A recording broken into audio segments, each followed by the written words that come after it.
nós estamos vivendo de Estado de Direito e nós estamos vivendo de reino. Nós escolhemos para ter reino no momento aqui. Que considerando que nós temos reino, considerando que nós temos Estado de Direito, nós temos que respeitar o veredicto de corte. Que no caso aqui também é veredicto aqui.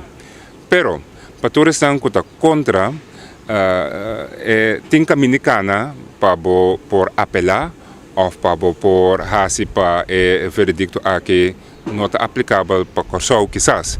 Que todos estão contra fervientemente, nosso Estado de Direito está dando o caminho para seguir com a apelação.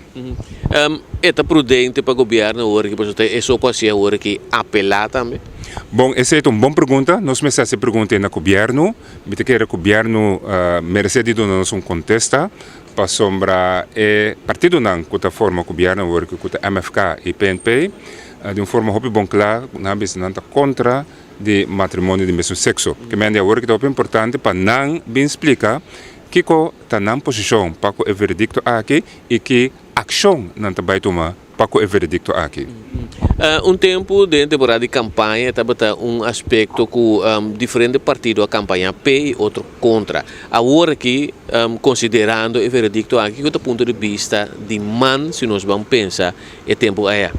Sim, mas do ponto de vista que é da mesma coisa, nós está pro-registrado partnership, para o qual trata matrimônio de mesmo sexo.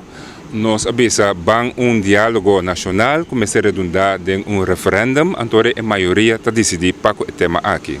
Me recordo é debate na cada dia não está para nós para dizer sim ou não. E agora que podemos ver o tema que nota sim ou não assim não fácil, mas em todo caso a posição de man está e está até no momento não aqui. Se registrado partnership é convênio jurídico pelo qual trata matrimônio de mesmo sexo. Laga al final referendum decidir para nós com nós que mira esse. E não está, pero no momento não aqui tem uma realidade nova, tem um veredicto que conta para Corsou também, quer dizer nós me se vai agora que dentro da realidade aqui como me se seguir para adiante. Não por dar nenhuma posição de partido, para sobre nós a oportunidade de buyback consigo de partido e ficar posição. Mas em todo caso nós tomamos nota e nós sabemos assim, nós sabemos de um Estado de Direito dentro de um reino e nós temos que respeitar esse assim.